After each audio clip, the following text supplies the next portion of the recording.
Nous allons essayer de voir ensemble ce qu'est un enduit. Pour ce faire, on commencera par sa fonction. L'enduit est en maçonnerie une étape de finition. Une fois terminé, il règle la planéité, la texture et la couleur de l'édifice. Durant les intempéries, l'enduit est une barrière contre l'eau de ruissellement. Tandis que la plus grande partie de l'eau ruissellera sur le mur, il va s'imprégner sur une fine couche. Cette faible quantité d'eau pourra alors s'évaporer dès le retour du soleil. Au cours de la vie d'un bâtiment, il peut y avoir formation ou pénétration d'eau à l'intérieur du mur, des infiltrations dues à un défaut de couverture, les remontées par capillarité, ou bien la condensation de la vapeur d'eau contenue dans l'air intérieur. Elle doit être évacuée au plus vite. La présence d'un enduit aide l'eau à s'évacuer par capillarité. Sa grande surface de contact avec l'air permet une évaporation rapide et assèche le mortier. Pour résumer, un enduit a deux fonctions principales. Il donne la planéité et la texture du mur. Il peut garder sa couleur ou être peint. C'est un élément de finition. Deuxièmement, il permet une meilleure évaporation de l'eau contenue dans le mur. Il y a deux éléments principaux pour fabriquer un enduit. Tout d'abord les liants, comme le ciment, la chaux, le plâtre ou l'argile. Ensuite vient ce qu'on appelle la charge, autrement dit le sable. On peut aussi ajouter des fibres, végétales, animales ou synthétiques, selon le liant utilisé. Les liants utilisés pour le bâtiment sont le résultat de la transformation des roches. Obtenu par la cuisson d'un mélange de calcaire et d'argile environ à 1200 degrés, le ciment est utilisé en enduit, en mortier à bâtir, mais surtout dans les bétons armés. On sait aujourd'hui que le ciment ne peut convenir pour la réalisation d'enduits sur du bâti ancien, car contrairement aux enduits à la chaux, il empêche l'humidité de s'évacuer. Un mélange similaire cuit autour de 800 degrés nous donne la chaux hydraulique naturelle, notée NHL. Elle permet de réaliser des enduits et des mortiers à bâtir, un matériau solide sur le long terme et qui permet une respiration du mur. En revanche, on ne peut pas faire de béton avec la chaux. En cuisant un calcaire pur à partir de 400 degrés, on obtient de la chaux aérienne, notée CL ou CAEB. Contrairement au ciment et à la chaux hydraulique, la chaux aérienne fait sa prise au contact de l'air et non de l'eau. On ne peut donc l'utiliser que pour des couches de finition très fines ou bien en badigeon. En poudre, elle est très nocive pour les voies respiratoires. On préférera la conserver en pâte, ce qui préserve ses qualités. Le plâtre, lui, est le résultat de la cuisson du gypse. 200 degrés suffisent pour évaporer l'eau liée à sa structure cristalline. Comme il n'a pas de retrait, il n'a pas besoin de charge. D'ailleurs, on l'utilise en général pur, pour des enduits de finition intérieure ou bien pour la décoration. Il peut absorber son propre poids en eau sans être altéré. C'est donc un bon régulateur hygrométrique. Par contre, il est très sensible à l'érosion due aux eaux de ruissellement, et sa capacité à se remplir d'eau le rend sensible au gel. Enfin voilà, c'est le fruit de la décomposition de l'écorce terrestre. On peut en faire des enduits, des briques, du mortier à bâtir, ou bien des bétons comme le pisé. C'est encore un meilleur régulateur d'humidité que le plâtre.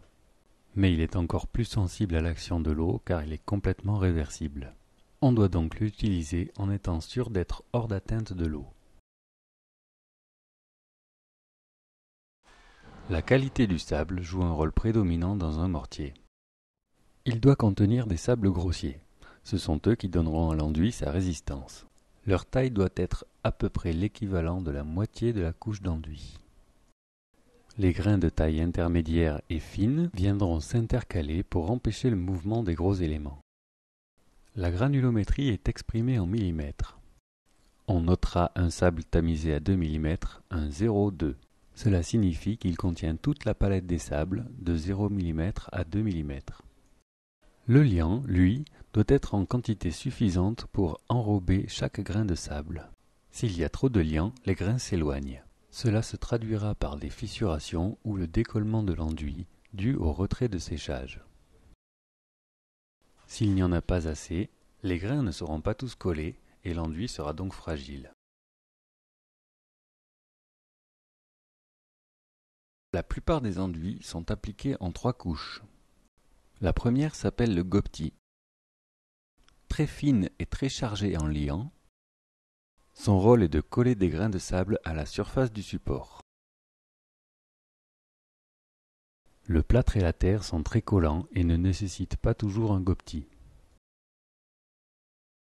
Ensuite vient ce qu'on appelle la phase de dressage avec le corps d'enduit. Pour obtenir la planéité voulue, on peut superposer plusieurs passes d'un peu plus de 2 cm d'épaisseur.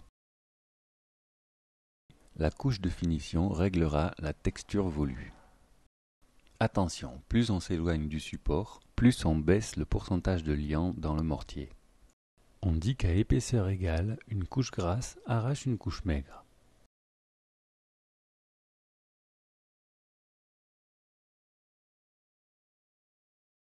À partir de maintenant, nous ne parlerons plus que de la terre. Quelques expériences pour comprendre le fonctionnement de l'argile. Elle a une structure feuilletée, des microplaques ayant le pouvoir de s'accrocher les unes aux autres, avec une surface de contact énorme par rapport à la taille de l'élément. Quand elle est mouillée, l'eau vient se glisser entre chaque feuille par capillarité. Elle soulève les feuilles et fait gonfler l'argile. Au séchage, les plaques se recollent, c'est ce qu'on appelle le retrait. On peut modéliser l'action de l'eau sur l'argile avec des plaques de verre.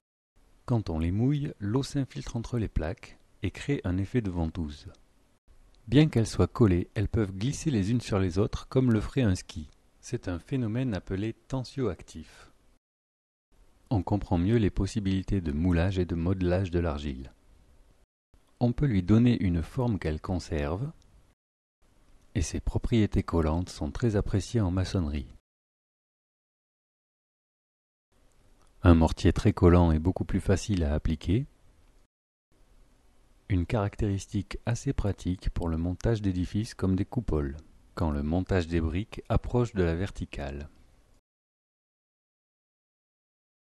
Pour réaliser des enduits avec la terre dont on dispose sur le site, il faut tout d'abord la tester. Nos stagiaires nous ont amené chacun un échantillon de leur terre. Nous pourrons ainsi constater des comportements différents. En effet, il peut y avoir toutes sortes de terres, très argileuses, très sableuses, que de l'argile ou que du sable. Dans le bâtiment, on utilise uniquement de la terre minérale prélevée sous la terre végétale. La première opération est le tamisage. Il faut choisir une granulométrie qui correspond à l'enduit que l'on veut faire.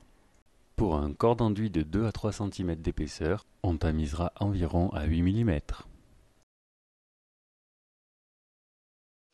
La quantité d'eau est importante, on passe vite de trop sec à trop mouillé. Plus on va avoir d'eau au départ, plus on va avoir de retrait aussi. En effet, nous avons vu qu'on utilise l'argile comme une colle. Un liant qui, utilisé en enduit, aura beaucoup de retrait s'il n'a pas la charge adaptée. On va donc réaliser une série de tests. Le premier essai se fait avec la terre pure, à la sortie du tamis. Ce test est le plus important, c'est lui qui nous permettra de savoir si notre terre est trop argileuse ou trop sableuse. Fissuration et décollement dénotent une terre trop argileuse. Un enduit stable mais très peu collant et friable une fois sec dénote une terre trop sableuse.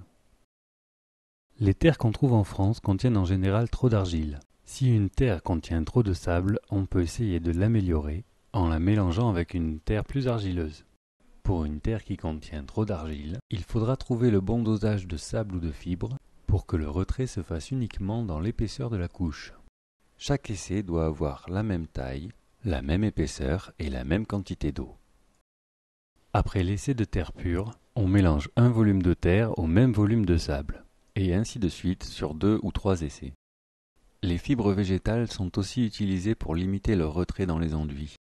On va d'abord estimer leur effet indépendamment de l'ajout de sable. Ensuite, on pourra essayer des mélanges terre, sable et fibres en compromis entre les résultats observés et la finition que l'on veut obtenir.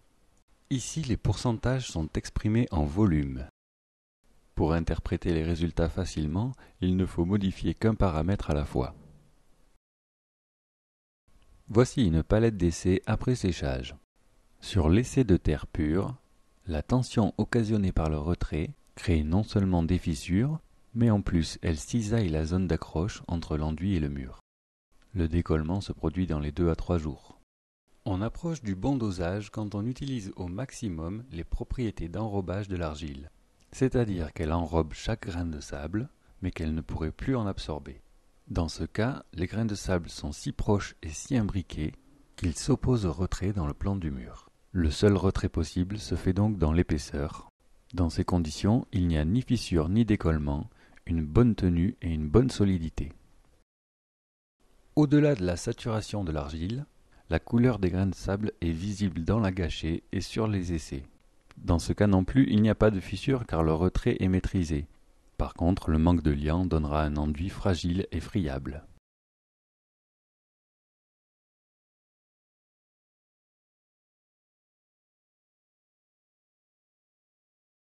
Nous voici à l'étape de la mise en œuvre.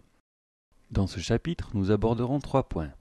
Tout d'abord la préparation des supports, ensuite celle d'un mortier, et enfin l'application du mortier sur le mur. Allons-y pour la préparation des supports. Nous allons voir qu'il y a différentes manières de traiter l'enduit en fonction du mur qui le reçoit. Mais commençons par les généralités. Quel que soit le fond dont on dispose, il doit être dépoussiéré et bien mouillé. Il ne faut jamais oublier qu'un mur trop sec pompe l'eau du mortier et empêche de le travailler. Deuxièmement, chaque passe doit entièrement sécher avant la suivante. Enfin, il faut toujours remouiller avant d'appliquer une couche. Commençons par le mur en pierre. Il faut commencer par bien dégager les joints et nettoyer la face des pierres. Ensuite, on arrose le mur de haut en bas pour nettoyer les poussières ou les gravats et humidifier le fond. Ainsi préparé, le mur offrira une bonne accroche. On pourra donc directement projeter un corps d'enduit. On pourra le réaliser en plusieurs passes de 2 à 3 cm, mais chacune doit entièrement sécher. Une fois terminée, on lui appliquera une finition entre 2 et 3 mm appliquée à la lisseuse. La brique de terre cuite est un support très gourmand en eau. Le mieux est de le détremper un jour à l'avance et le remouiller juste avant l'application. Sur ce type de mur régulier, on peut se permettre environ 1 cm de corps d'enduit. On n'oubliera pas le séchage et on pourra finir entre 2 et 3 mm. On peut appliquer le même traitement aux blocs de béton, à ceci près qu'ils sont un peu moins voraces en eau. Une de nos spécialités, le mur en botte de paille. Il faut boucher les joints avec un béton de terre et de paille. Ensuite, on projette une barbotine de terre. Elle doit pénétrer d'1 ou 2 cm dans la fibre, mais laisser visible la texture de la paille. Pour avoir une bonne tenue, le corps d'enduit doit faire au moins 3 cm. Dans ces épaisseurs, il est souvent bon de légèrement surdoser en fibres, car les retraits seront importants. On terminera par une finition d'environ 1 cm pour arriver à un enduit de 4 cm. La question des plaques de plâtre est souvent posée. La réalisation d'enduits sur ces plaques n'est pas très conseillée. Néanmoins, il existe des sous-couches d'accroche granuleuses à base de colle cellulosique et de sable très fin. Après l'habituel séchage, on pourra appliquer une finition de 2 à 3 mm. On peut dire que comme le plâtre, les enduitaires s'adaptent à tous les supports sauf le bois. Nous allons d'abord voir l'application d'un enduit à base de terre du site. L'exercice que nous allons voir est une première approche pour nos stagiaires. Une couche d'1 cm d'épaisseur pour se familiariser avec les outils. Si la terre dont on dispose n'a pas une belle couleur, on pourra très bien la finir en peinture à la chaux ou à l'argile. Nous voici maintenant sur le chantier, un mur en paille ayant déjà reçu gobetis et corps d'enduit. Pour appliquer une couche d'environ 1 cm d'épaisseur, nous avons placé des tasseaux pour la matérialiser. Une règle de maçon plaquée sur ces tasseaux nous permet d'estimer la planéité du mur en mesurant les écarts. Cela permet aussi de détecter des bosses saillantes qui pourraient nous empêcher d'appliquer au moins 1 cm. On va donc rogner légèrement le corps d'enduit pour récupérer l'épaisseur désirée. Avant de gâcher, on va humidifier le mur, surtout pour le dépoussiérer. Un corps d'enduit en terre de 3 cm est une vraie pompe. On remouillera donc juste avant d'enduire. Le mur est maintenant prêt, nous allons passer à la préparation du mortier. Après une batterie de tests sur notre terre, nous avons déterminé le dosage suivant. Pour un volume de liant, on ajoutera un volume de fibre et 2 volumes de charge. On doublera ces proportions pour remplir une bétonnière. Pour un mélange plus facile, on peut respecter l'ordre suivant. Dans une bétonnière propre, on balance un seau d'eau et un seau de sable. Juste derrière, on ajoute tout le liant. Il sera brassé dans l'eau par le sable, ce qui améliore l'hydratation. On ajoute les fibres quand le mélange est encore très liquide, en alternance avec le sable, un fibre, un sable, un fibre.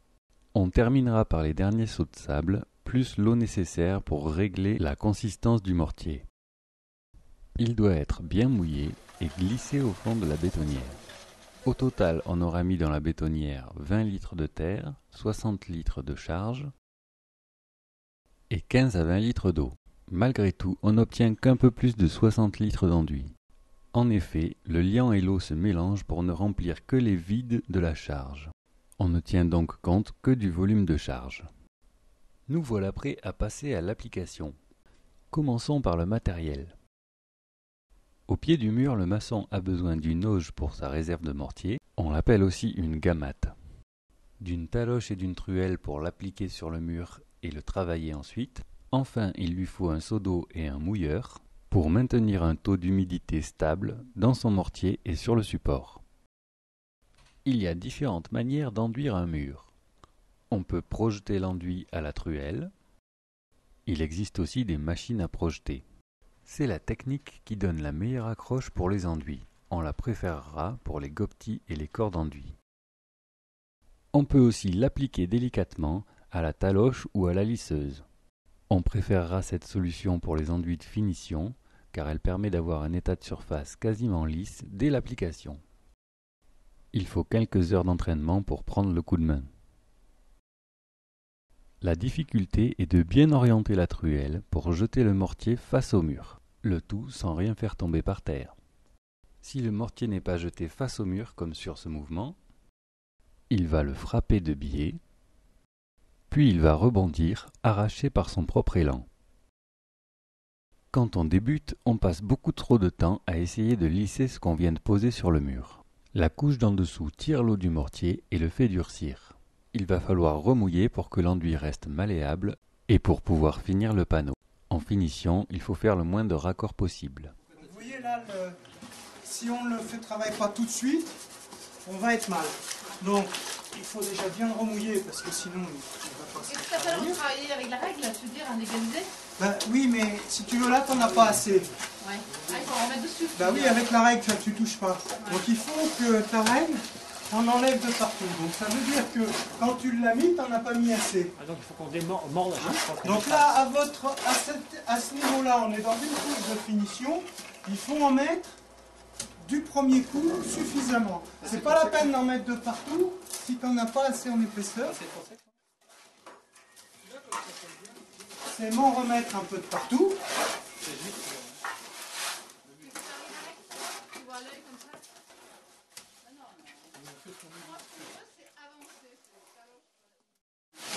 Voilà.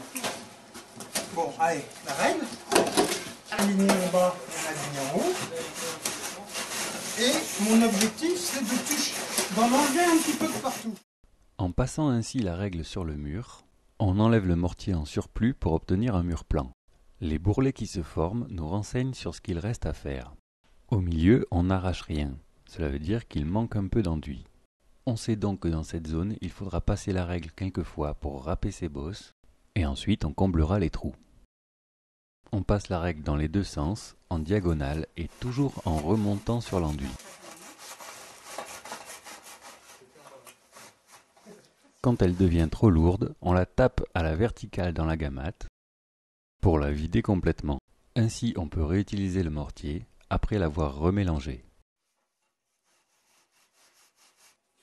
Quand on a réglé une surface assez importante, on passe au talochage.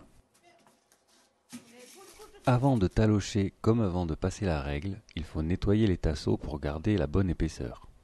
Le talochage resserre les grains de sable et tire vers la surface une pellicule d'eau et d'argile que l'on va lisser.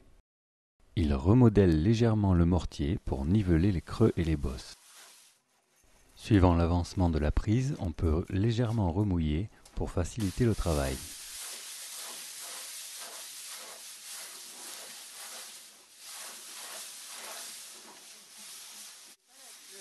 Alors, toute la difficulté, c'est de faire les choses au bon moment. Si c'est trop sec, vous allez galérer. C'est trop mouillé, vous allez... Donc c'est là où il faut juger en fonction du temps qu'il fait, du mur que vous avez. S'il faut faire une petite quantité comme ça et le finir, ou si vous pouvez faire tout le mur. Et quand tu as un mur de briques, tu mets une Le règle. mur de briques, ça, il faut détremper.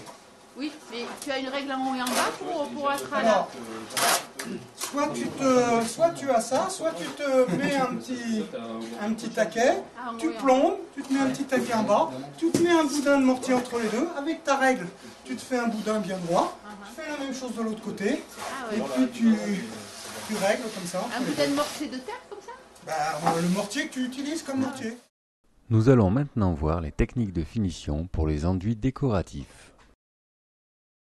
Comme vous pouvez le voir, ils ont une granulométrie très fine et sont très chargés en sable. Des argiles de toutes sortes offrent une grande palette de couleurs. Pour travailler dans des épaisseurs de 2 à 3 mm, le mélange est très onctueux. Pour de grosses quantités, on travaillera au malaxeur mécanique. Comme pour tous les enduits, il faudra gratter les faces trop lisses. Et bien sûr, on humidifiera le support. Ici, on utilisera une lisseuse pour enduire. Elles sont très souples, ce qui permet un travail en finesse. La technique ressemble aux techniques du plâtre. On vient recouvrir le mur avec de larges bandes régulières. Le but est d'étaler une épaisseur régulière sur toute la surface le plus rapidement possible. Pour obtenir une surface plane, on croise les coups de lisseuse de temps en temps à la perpendiculaire. Tant qu'il est encore frais, on va retravailler l'enduit à la taloche éponge humide. Ce travail permet de corriger toutes les imperfections. Un dernier passage à la lisseuse va resserrer les grains et faire rentrer tout le sable. Voyons le travail à la lisseuse sur un exercice rapide. Il est souvent plus facile de commencer par les angles de mur. Cela permet de régler l'épaisseur désirée et de la suivre ensuite sur toute la surface. Quand l'angle droit est terminé, on passe à l'angle gauche. Il suffit maintenant d'appliquer ce qu'il manque entre ces deux zones qui nous servent de référence.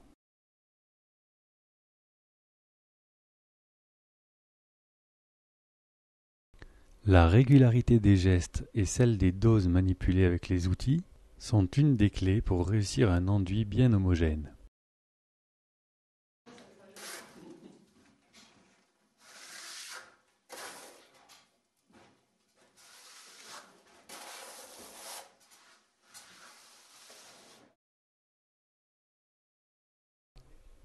Il faut bien réfléchir à la manière de charger sa lisseuse. Par exemple, pour gérer un angle. Dans le cas suivant, on chargera la pointe de la lisseuse côté droit.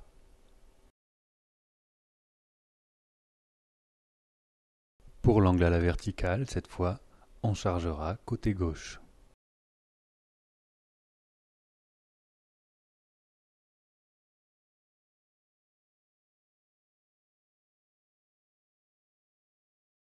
Cette première phase que nous voyons en accéléré prend environ 20 minutes. En effet, il faut aller assez vite pour pouvoir travailler l'enduit frais à la taloche éponge.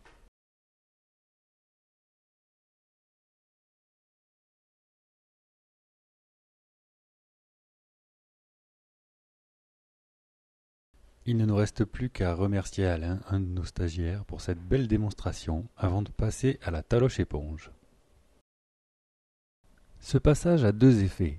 Il réhumidifie le mortier et il réorganise les grains pour atténuer creux et bosses. Ensuite, on va resserrer l'enduit à la lisseuse. Sur de grandes surfaces, ce travail peut se faire en alternance taloche éponge lisseuse, mètre carré par mètre carré. La dernière phase doit être pratiquée une fois que l'enduit est sec.